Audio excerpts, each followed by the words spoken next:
Because being a business owner, you actually work harder than being an employee. Yes. You work 24/7. You can't shut down. You can't say, oh, 9 to 5, don't call me anymore. Because every call is important. It's your own business. I set goals every 10 years, and when I reached, from 10 years, I break down to 5 years, 3 years, 2 years, and 1 year. And every 10 years, I will re-look into it. The goals that I set helps me to make that decision better when I was at my place. I was actually hunted for a head of sales for another training organization, which was paid very well, versus coming out to start my own business. And that was that crossroad.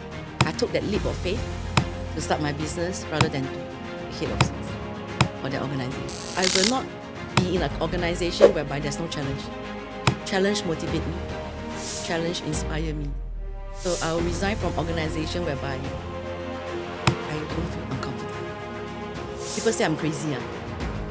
My bosses call me 小强 because they say that I'm 打不死的小强. I'm very resilient because I tend to thrive when I'm given a challenge. Sound a bit wrong, but that excites me. We choose the battle we want to fight. Not every battle need to be fought. And it makes me now that if some people are, whatever things that's happening, I could have just smiled.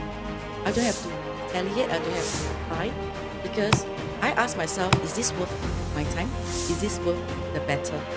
If it's not, there's many more things to focus on, because we are so used to the hell, right, that we are in. And we have not ventured into the unknown heaven.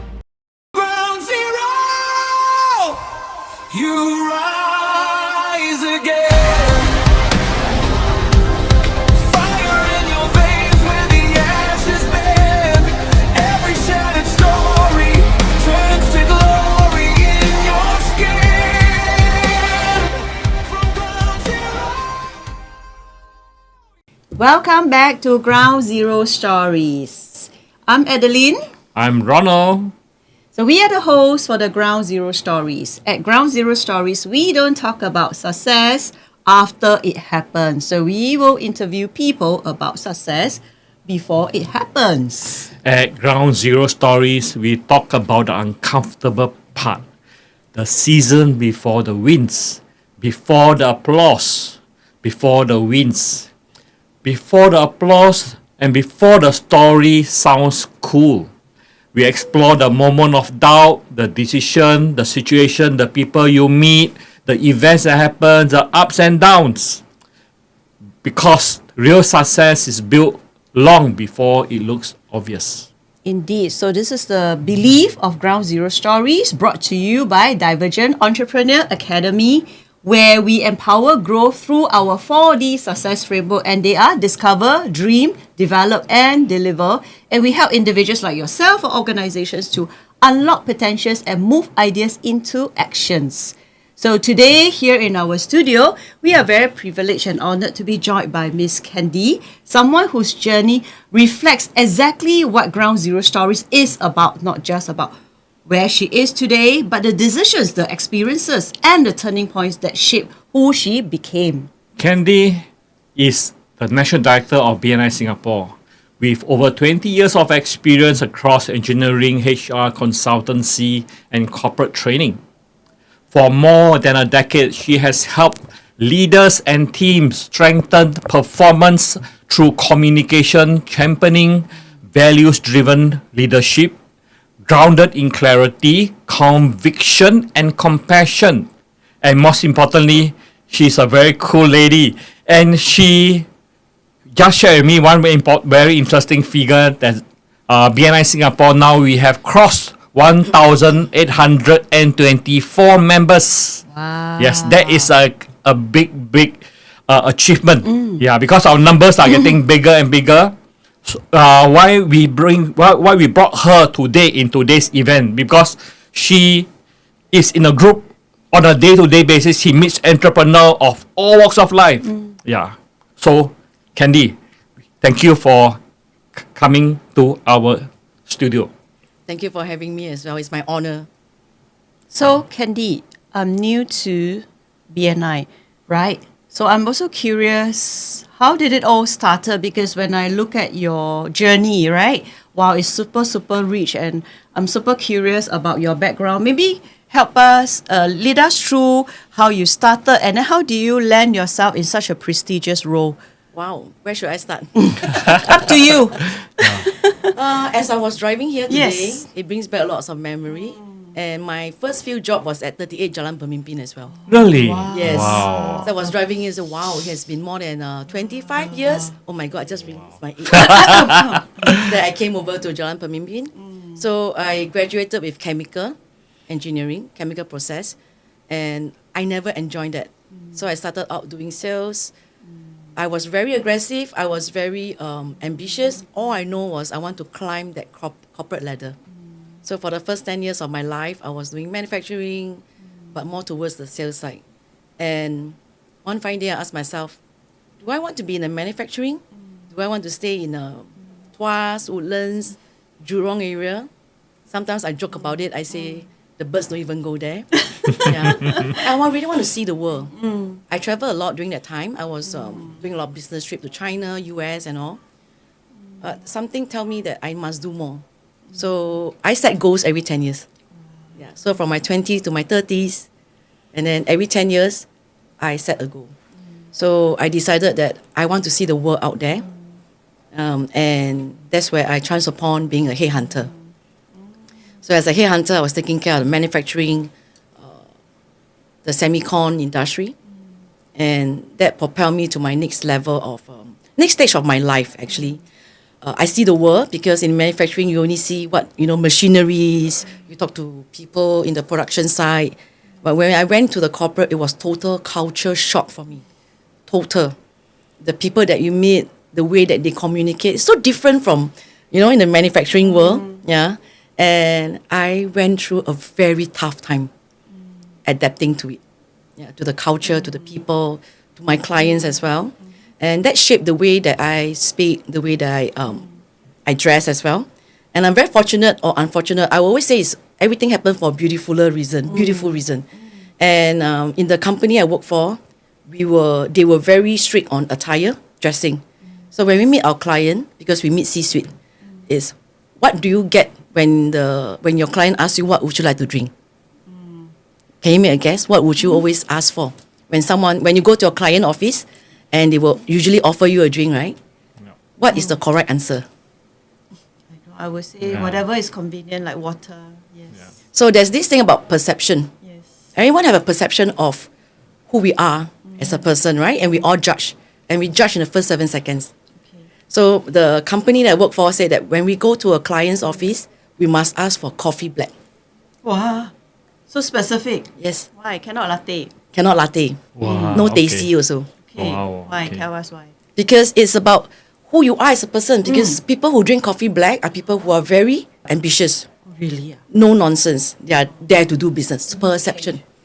Yeah. So, and I was like, wow, I didn't know that things like that make such impression as well. So it was a very short stint with that headhunting firm, but I learned a lot in my life. Yeah. So fast forward 10 years in the corporate world. So this is very personal now. I have a set of twins. They are 14 this year. I didn't know that. Yeah. Our twins were through IVF. So for 5 years, we tried very hard and we decided to go for IVF. And I only had one goal in mind. My goal was to have children because me and my husband, we love children. And it was a very tough process, just to have children. So at that moment in time, during that time, for 5 years, I realized that there's a lot of things that money can't buy. And children is one of that. So when we go for IVF, I was very blessed. My first trial, I was pregnant with twins. Yeah. And that leads me to the next 10 years of my life. So I decided that I want to have that quality time with my children. I want to be able to decide when I'm working, when I'm not going to work. So I was the head of corporate training at that time. And I tell myself, it's time to look at the next 10 years of my life. So I decided probably I should start my own training. And I live in the era whereby my parents are very conservative. My parents are the baby boomers. So they tell me, don't be impulsive. Don't. Just work hard. Don't argue with your boss. get a salary, you are not meant to be entrepreneur. And that sits in my mind for the longest time. So I tell myself, no, I can't. But for the sake of my children, I said, I want to do it. So that's how I started my first role, started my own company. Yeah, so it was called Inspiring Paradigms. It's to bring a light at the end of tunnel for all professionals. Yeah. How did that route to BNI as our Singapore? How much time do I have? Yeah. A lot of time. Okay, so as I started my business, there's a lot of people that invited me to BNI. I say no. And there was this lady, I actually regard her as my mentor because she's a fellow trainer and very well established in the market. But she was in BNI. So every few months she would invite me to BNI. And every few months I would tell her, don't invite me anymore. I am not interested. It's too early for me. I have a set of twins, blah and blah and blah. So for the first 3 years I was doing on my own. It was really a very lonely journey. And when most of my friends are, we hang out with people of the same tribe, right? So most of my friends are still working. They are still employee. And I just couldn't find someone to talk to. Even if I get to talk to them, the mindset is very different. As an entrepreneur and as a salaried worker, our mindset is very different. So one fine day, she didn't give up. She called me one more time after a few months. She said, Candy, I am in a new call group now, and it's on Wednesday, and I'm just wondering if would you like to visit again? And immediately I say yes. And she was like, huh? Yeah, like, You are expecting a okay. no, right? With some yes. Yeah. Because she was so used to my no, right? She was like, huh? I say, yeah, okay. Really? Yeah, let's do it. So what do you say yes? Because it was 2 years into my business, and at that moment, I am an extrovert. So extrovert, we need to have a community. I can't work alone. I like to work in a team. And I just want to have a support mechanism. At that time, I don't know such a support mechanism. I only know that I want to be with a group of business owners that can be my community, whereby I get business through referrals. And that's my only thoughts. Yeah. So that's why I say yes, and I sign without knowing what I'm signing at that time. Yeah. So it has been a very amazing journey. At the beginning, as a member, I was quite a rebel. I asked a lot why. Because I'm very driven by passion. I'm very driven by purpose. So if I don't know the why, I can't get buy-in. I can't do what I need to do, right? I'm not driven by money. And that's where I started to understand more. And when I got my first referral, I was like, wow, this is how it works in BNI. And the first referral led to the second referral. And I realized that before I go to my client, I actually almost closed the case because my members helped me to sell for me. And that's where I become more active. I contributed more as a DC, as a national director, as a national trainer. And all I think of is how I can give back because I benefited as a member, as a DC, as a director consultant, helping other chapters. It's my blessing to serve as well. Yeah, I'm very honored to be in this position. No. So what went through your mind at that moment when you're being offered to be the national director?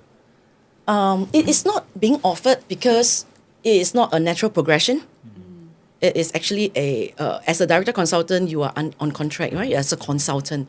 So being a national director means you're fully employed by BNI. Yeah. I have never thought of that route before. I have never. So I was just very happily doing my business, running my corporate training and helping, contributing to BNI in whatever way I can. And when this role was vacant, I have never thought of taking up this role. People, some members will say, hey, you should go for it. I said, no, I'm just very happy being who I am and what I do. Not in terms of business done deal, but in terms of my personal growth. If you know me 7-8 years ago, it's really very different from who I am today, being in BNI. And I really contributed that back to BNI because there's nowhere else where you can learn about leadership better than in BNI. BNI is like a leadership factory. You come in for business, what you gain is more than business. Yeah, the personal growth that I have gotten out of BNI, and that is why I tell myself, maybe it's time for me to reconsider my own decision. And the first person that I asked was my husband. My husband. So I prepped myself. Okay, how am I going to tell him I'm going to apply for this role? And I came up with a proposal, like what's the background, blah, blah, blah, because he is, I always believe that family comes first, then your career. Because his family is not settled, you can't focus on your career. So he's the first person that must give me his blessing. And he looked at me, he said, why not? What are you waiting for? Then I'm like, you sure? Yeah, you spend 90% of your time doing BNI. It's just another 10%. Why not? And with his blessing, I decided to apply. And I went through 7 rounds of interview. Yeah. 7 rounds. That's a, Gruesome. wow, man. The toughest interview you ever gone through, I must be. It was... Because it was the other way around. Last time he was the one interviewing. Now I get interviewed. That's why she's very experienced. Yeah, you know how to handle it. I'm a career coach. I teach people how to handle interviews, Yeah. write resume. Yes. And now I'm sitting on a hot seat. So it was quite intriguing. To me, it was quite fascinating. Okay. Did they have any other candidates at that time? Of course. Your journey from corporate to being a business person and going back to corporate again. How was it like for you as a person going through that, like a circular kind of motion, going back to where you were last time again? It was a tough transition for me, I must say. Being in a business for 10 years, I managed my own time. I don't have a boss to report to. I'm my own boss, right? Yes. In terms of timing, commitments, working with corporate again means you have to answer for every action that you take in the corporate world. Whereby running my own business, I only have myself to answer to. Yes. So it actually took me like 3 months to 6 months to get used to, emails. The simplest form of things, which is email. At that time, my boss was telling me, Candy, you know, right? You need to have everything documented in emails. I said, yes. Because everything was via WhatsApp. Yes. With our clients also WhatsApp. Of course, contract, everything would be via email. That would probably be one of the things. And in terms of governance, compliance, and as a national director, I have my, of course, my global site to report to, and I have my 1,700 members that I must take care of as well. So like in every other organization, we call them the sandwich zone. So I have responsibilities on both sides, and I need to rebalance it and find the best outcome that will help in terms of the organization interest, and at the same time, how do I help my members in their own interest as well? Yeah, the alignment. Okay, I'm also hearing what you mentioned earlier on, a 10-year goal. So, what is your 10-year goal now? Wow. I have set my 10 years goal. When I retire, which is maybe in the next... In fact, the entire BNI Singapore, not a lot of people know my actual age. They were all speculating my age. So maybe by the end of today, they will probably know my actual age. I'm going to keep it at 25 still. My core values, my values that resonate with me a lot, and why am I so involved in BNI at the start of time till now, is I want to be of help. I want to be of use to people. As a trainer, as a coach, I find joy in helping another professional to see the light, regardless whether is it their personal growth or the professional growth. And doing what I'm doing now in BNI, I see myself helping business owners to achieve their business goals at the same time and to impact more business community. So in the next 10 years, I want to still do what I'm doing right now. I see myself, when I retire from BNI, will be to continue to do what I love to do, which is training, coaching, in the space of communication still. Because communication is really about leadership. You can be a leader, but if you can't communicate well, you just can't motivate and inspire your team, whether is it to the vision or to influence them to do things for the organization. So I will still focus on communication as my core topic. And hopefully I have the time in the next few years to develop new content, and probably share with the BNI community. So it will still be in the area of training, coaching in the next 10 years. But when I retire at 65, I want to be in BNI as a member and just, you know, Happy member. happy member, just, pitch on my communication program and help as many members as a member, take things slow, enjoy life. So far, all your 10 years plans, starting from when you are in the 20s, okay, not that I want to know your age. So, has it matched what you plan out to be? Very close. Very close. So, you will attribute this to just stroke of luck, or is it because you intentionally set up to create the conditions, or you just meet the right people? I think it's both.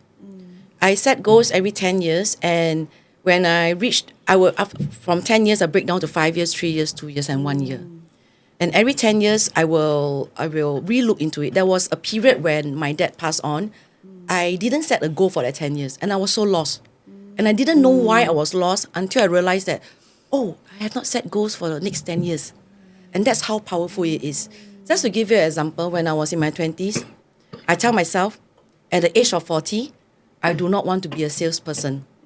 If I were to be a salesperson, I want to be my own salesperson running my own business. Because I don't want to chase a number that it doesn't make sense to me. And when at a point in time, one of the push factor that made me start my own business, other than my twins, was that I have to go and do my own sales. And that brings me back to my goal that I set. So that helps me to remind myself what is important to me, and the goals that I set helps me to make that decision better when I was at my 40s. So I was given a choice. I was actually hunted for a head of sales for another training organization, which was paid very well, versus coming out to start my own business. And that was that crossroad. I took that leap of faith to start my business rather than to be the head of sales for that organization. Any regret? No regrets. Of course, being a business owner, you actually work harder than being an employee. Yes. You work 24/7. It's not like the myth, like, wow, you make more money, and everything else. You actually work harder. You can't shut down. You can't say, oh, 9 to 5, don't call me anymore. Because every call is important. It's your own business. But I really enjoy myself a lot as a business owner. You mentioned earlier on when your dad passed on, there were moments that you were lost. Maybe can you share with us what was going through your mind at that moment? Like I say, I was very aggressive. I really want to move up that career path at a very, very fast speed. So I was working with key global companies. So I travel a lot. Every month I was traveling. At least 2 weeks of the month, I'm out of town, either to China, US, or Malaysia. And when my dad was diagnosed with liver cancer, I remember that last trip, he told me, oh, I'm sorry, I can't fetch you to the airport because I'm having a fever. And I just say, hey, $100. And I went to US. And when I came back from that trip, my mom told me, get ready, we're going to the hospital. Your dad might be diagnosed with liver cancer. And it was very fast, 6 months. And after he passed on, I realized that family comes first. Everything else can wait.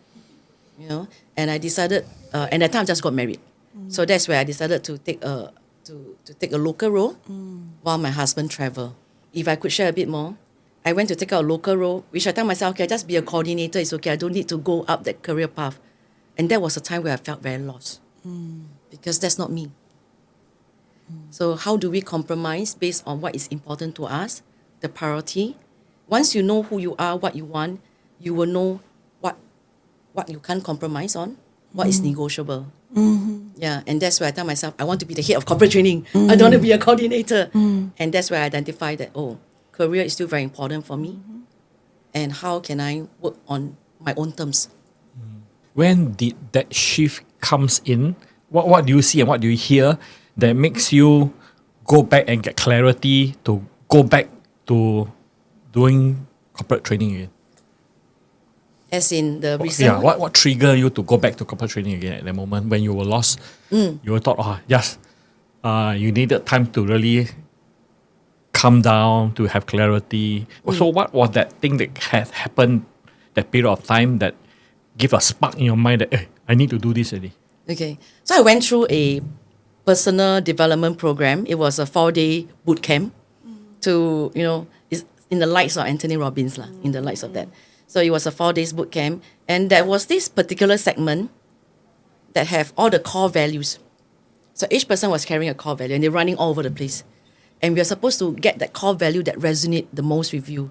Literally, you got to snatch because why? They'll be just running away from you, you know. And to me, ever since my dad passed on, I thought that family was the most important core value for me. But subconsciously, I didn't know I was chasing after a guy that was holding on to career. And I didn't know that. And I was so aggressive, he fell down, I snatched that. And when he was like, hey, what's wrong with you? Why are you so aggressive? Then when I looked at the card, it was like career. And that was when I tell myself, I was feeling guilty because of my dad passing. I felt that I don't have enough time with him. And that was at the peak of my career. I was 30 years old then. I was at the peak of my career. I was so focused on my career, I sort of neglected my father. So when he passed on, I was living with guilt. Yeah, and I decided that, okay, I should focus on my family now. And it was family. But it was at the back of my mind, career is still a very important part of my life. I am someone who can't have routine. I am someone who can't work with, I can't go with complacency. So I will not be in an organization whereby there's no challenge. Challenge motivate me. Challenge inspire me. So I'll resign from organization whereby I don't feel uncomfortable. People say I'm crazy.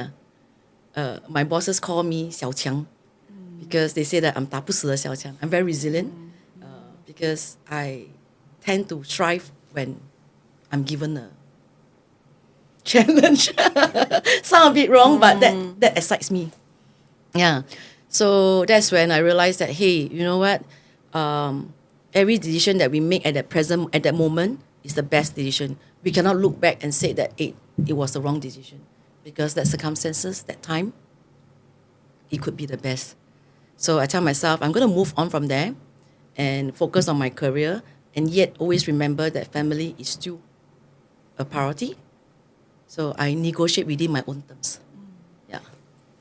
Okay, given that you have an opportunity to go back in time to the point whereby your father told you that I have fever, how would you answer him this time? I would still probably ask him get Panadol. But what I could do more really is to show more concern. I guess at the age of 30, most of us will not put family as a priority. I'm not the only one. But probably if someone would have talked to me and tell me more, I would spend more time with my family. I remember when on my birthday, I was in the hospital, my dad, I was holding him on one hand and the other hand, I was still working. And I tell you, I hate myself then, that moment whereby I was still working on my laptop. You know, so when I see someone, family member going through some tough time, I will tell them, focus on family. Nothing else is more important than that. Business can wait, BNI can wait, family can't wait. Yeah. So my mom passed away 12 years later from my dad, and I did all I could for her. So I have no regrets. So you're saying one hand, computer, one hand. So the image give me that feeling that you are trying to balance very, very hard. Yeah. But at that moment, if both your hands are holding your father, how would that make you feel? I guess I always believe that as long as we do our very best, we should not live in regrets. And if one thing that I could turn back, right, I probably say I love you to him, which I didn't. Yeah. And which I say a lot to my mom. Yes. Yeah. So it's about being very vocal, about appreciating, about sharing gratitude, which I'm a strong advocate for. Because you never know what's going to happen tomorrow. Nobody knows. And from my dad to my mom to people around me that has passed on and of suddenly or whatsoever, make me realize that life is so short, life is so fragile. We choose the battle we want to fight. Not every battle need to be fought. And it makes me now that if some people are, whatever things that's happening, I could have just smiled. I don't have to retaliate. I don't have to reply because I ask myself, is this worth my time? Is this worth the battle? If it's not, there's many more things to focus on. And that through the experience that I've learned, I learned to appreciate people more. Because I know I will not know tomorrow if I will be awake. I will not know whether the person that I didn't say thank you to, would this person be around, right? I don't want to live in regrets. So I will always show appreciation. I will always show gratitude. I'll tell the person that, thank you so much. I'll tell the person that, I tell my children every day, I love you, you know. And when I say that to my husband will tell me, are you okay? He's an introvert. So words of affirmation is not his love language. Yeah, so he will ask me if I'm okay. Yeah, but it's okay. That's my love language, right? I don't wait for people to reciprocate. I give first. If they feel like telling me, then they say. If they don't feel like telling me, then it's fine. Because when I do certain things, I'm not asking for a return. I do it because I believe in it and I want to do it for you. And if you ask for a return, life will be miserable. Because you're always constantly asking yourself, why is he not returning back to me? Why is he not appreciating me back? Yeah. So that's how. So that part of it, right, came from which part of your life? Like giving without expecting. Came from which part of my life? I was very naughty in my 20s. I naughty in a way that when I was working, I was really very demanding. I worked with China counterparts a lot. And I used my sales manager title to demand things from my production side. And when I moved into the corporate, I received that kind of treatment. And I asked myself, wow, that's how I would have felt. That's how the other party has felt when I treat the person. So that's where I realized that no one is as big as they are. There will always be someone that we can learn from. And I call back all my ex-colleagues from that company. I apologize to them. I said, I'm sorry if I make you feel lousy before. I don't mean to. I don't know why I'm like that. My head was too big. I was very young in my 20s and I was the first few among my peers to travel for business trip. I had my own car and everything. And I was just like, in my 20s, right? So, and that's where I call all my ex-colleagues back and apologize to them. And that's where I felt that I tell myself, treat others like how you like to be treated. Yeah, because if you don't like to be treated this way, then don't treat others the same way. Because what goes around comes around. So you were a female entrepreneur for a period of time. And at that time, your girls were still young. Yeah, very young. Okay. How were you supported as a female entrepreneur then? Other than BNI, the community supporting you, but at the family front, how would you support it? My mom has been my pillar. She's a very strong, resilient woman. And before she was sick, she will always come over to my place. So every day my mom come over. Yeah. My mom and mother-in-law. So two of them, one each. And I have a helper. So for the first 12 months, they will come, then each of them will take care of one, and the helper just do the housework. But I take that full responsibility of taking care of my twins. So I nursed them for 3 years. And 3 years? Yeah, Wow. I nursed them for 3 years. I set that goal. I said, I must, because I know the benefits of it all. I even attend classes on it. And my mom has been my biggest inspiration. Wow. She's always there to support and help people. And there's this saying in Hokkien, she always said, if there is a 白事, I will be there. But if there is a 红事, that means if the auspicious or wedding or whatsoever celebration, you don't invite me, it's fine. But if it's a funeral or something bad has happened, you don't invite me, I will also be there. That is her. So she has been my inspiration. I also learned a lot from her and learned what not to be of her. She's very loud, very loud and very blunt, but she has a heart of gold. Yeah. And this is what I tell myself. I want to be like her, but I want to make sure that I'm not mistaken to be a very hostile person because of her tonality. She's very loud. People always mistaken her for being very rude or being very nasty. But in fact, that's not her. So that's why I do communication. I talk a lot about tonality.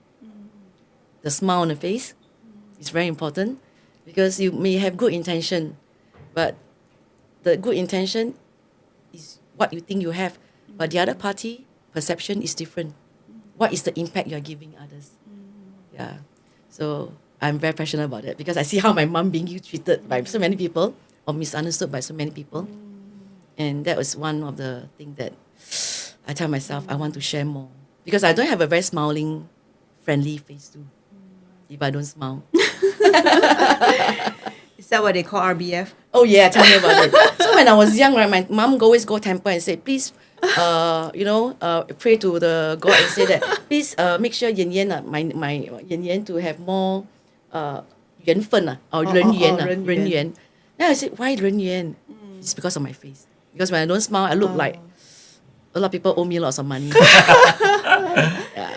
Oh, you're judging people. That's what sometimes last time what people say of me also. Yeah. Like they feel being judged. Oh yes. I know, right? And they will be like, are you not happy? I said, no, I'm very happy now. Very interesting stories. In fact, I'm more interested in your journey because I'm also a fellow female entrepreneur and I don't have a lot of questions because as you are sharing, right, I kind of see myself, okay, of course this is not about me, but I guess the difference is you have a supportive partner, family, and if you look around today, what do you think are some of the challenges and struggles of a female aspiring entrepreneurs and how we could break through from this other than joining a business networking group? Okay, how else can we do? What else can we do? You may say that I'm a very supportive partner. I'm not sure whether this podcast will go to him. Okay. Send it directly to him. okay. But it has not been an easy journey for me as well for the past 20 years. We just 20 years into our marriage now. But I guess it helps because as a communication trainer or as a trainer as a whole, we have higher self-awareness. True. And we know that we have different personality, different character. I can't force him to do certain things. I can't change him. I can only change myself, right? So I can change myself and hopefully he see the change in me and he'll be influenced and probably shift his perspective of things. So as a business, as a women entrepreneur, I think I go through the same challenges as most of us go through, being a mom, being a housewife, looking after the family, looking after the children, and yet put food on the table. Yeah. My husband will tell me things like initially, you need to pick the kids up, you need to be at home for them. If they after school 1 p.m., you need to be at home. But next minute, say, are you going to contribute this? Are you going to contribute that? Sounds familiar. High five. And I was struggling because why? I realized that I don't have my own time. I don't have my own me time. And I'm always like feeling guilty when I don't spend time with my children. And then the next moment, I'm feeling guilty because I'm not focusing on my business. And the next moment, my one-to-one not cover my traffic lights. And I was losing myself. I totally lost myself. And there's come a point in time when I was looking like 60 years old. If I later I'll show you my photo last time. And one of my very close friends came to me and said that, dear, you are in your 40s now. If you don't look after yourself and you look like you are just like 60 years old at the market wearing just don't look after yourself. When are you going to look after yourself? Because when you're 60, there's no point dressing up as well. True. And I was doing this training with a group of 60 years old. And when we take a group photo, I couldn't find myself. I blend in very well with them. And I was like, oh my God. I literally, oh my God, OMG. And I tell myself, first thing I need to change is myself. So I went to invest 10,000 onto an image consultancy course and get myself certified as an image consultant. At the time, it was huge. So I want to help women, married women who have just given birth with, the additional weight on them to tell them that they can be also beautiful in their own rights. Yeah. And they have to start with me. So I transformed myself first and it was amazing. When I start to love myself, I realized that people learn how to love me. When I respect myself, I realized people learn how to respect me. Very powerful. It was very powerful. And when my husband was like at that time, when I was still struggling as a entrepreneur, I feel that I don't have the voice at home. Women still need to be financially independent. That's where I need to say no when I need to say no. So when I have training, when I need to go out to do my sales pitch, I would say, I can't be at home. And I'm not going to feel guilty about it. Because every other time I'm so that the guilt trip is like, oh no, I can't be at home, I can't be at home. But then I need to prioritize. I need to focus on what is important to me. I need to balance that time. And a lot of communication. A lot of communication with my husband and let him understand that, yes, family is my priority, the twins are still my priority, but I need to take care of myself first. And that shift that entire relationship forward. The last 5 years has been, yeah. So the open communication, the how to say, have to be brave enough to have that tough conversation. A lot of us avoid tough conversation or difficult conversation because we will say that we just avoid it. If there's nothing wrong, we just leave it swept under the carpet. But then it will just build up, and you yourself feel frustrated. But having that tough conversation, although it's tough, but we get things across, and it set the stage for us to understand why we behave in a certain way. And that past 5 years was built on that. Yeah. Do we still have argument? Yeah, of course. Of course. Yeah. I think also end of the day, you're doing this, right? It's very clear that you're doing this for the family. You're not doing this selfishly for yourself to build a career for yourself. We're all doing this for the love of our family, and you managed to communicate that to him. I think that was the biggest shift. And because I have two girls, Yes. and I'm going to be their role model as well, right? How I do one thing is how they will feel that this is the right way of doing things. So it was very important for me to be a good role model for my children. Okay. Oh, I didn't know time really flies. Gosh, it was such a, I don't know about man entrepreneur, but as a woman entrepreneur, Kept quiet. yeah, for the last I'm 10 very, very minutes. inspired. Yes. So Yeah. you have any parting words to inspire or uplift the woman entrepreneur? Many women entrepreneurs that I meet, they're very, very scared to take that leap of faith. Many people are very envious of me that I dare to do what I do. But what kind of advice or just a parting words to encourage this woman entrepreneur who are still there on the edge, not ready, don't have the courage to take that step? I always, there's this saying, I don't know where did I get this from, but I have this saying, we are always so comfortable in the known hell. Because we are so used to the hell, right, that we are in. Yeah. And we have not ventured into the unknown heaven. So by taking that leap of faith, you probably do not know what's going to happen, but you do know that regardless of what it is, it could be an unknown heaven. Yes. So I spoke to this lady before. She was so charismatic. When I see her, I feel so small. And when I have a one-to-one conversation with her, that was many years back, and she told me that her dream is to be a speaker, keynote speaker, blah, blah, blah, blah, blah. She speaks so well. And I asked her, so where are you now? Oh, I'm still working. I said, why are you not taking that leap of faith? And she told me this sentence: I'm so afraid my dream will become a nightmare. And I was down there admiring her for who she is, so charismatic, and I felt so small. And I realized at the moment I was bigger than her because I dared to take that leap of faith. So no one is here to judge you in any way. To all the entrepreneurs out there, especially women, no one is here to judge us. The only person that is judging us is ourselves. Just as long as you do your level best, and believe in what you can do. But most importantly, if you're married, talk to your spouse. That alignment must be there. Because the least you want is to have argument because of financial problem or financial, your safety net. And always have that 1 year safety net, meaning to say you must be prepared that this 1 year, first year, you're going to have zero income. Or many years. Or many years. At least 1 year. Come into BNI where you have a community to support you and to have the referrals that you want for your business. I think having a community is very important. Yeah, a like-minded community. Absolutely. Regardless whether it's BNI or other community. That support mechanism is what keeps us going as business owners. That's just a perfect closure to our podcast. Yes, fantastic. And how should people reach out to us if they have someone like Candy whom we can talk to inspire more male and female entrepreneurs? Yes. What should they do? They should just leave a comment at our our various social media, then we will get contact with you. We will reach out to you and we have a short discussion. Yeah. Yeah, you know where to find us, all our socials. And once again, this afternoon, thank you so much for Thank you. Miss Candy Lee Thanks. Thank you for having showing me. up. Yes, with that, stay tuned for our next podcast. Yes. Bye. See you.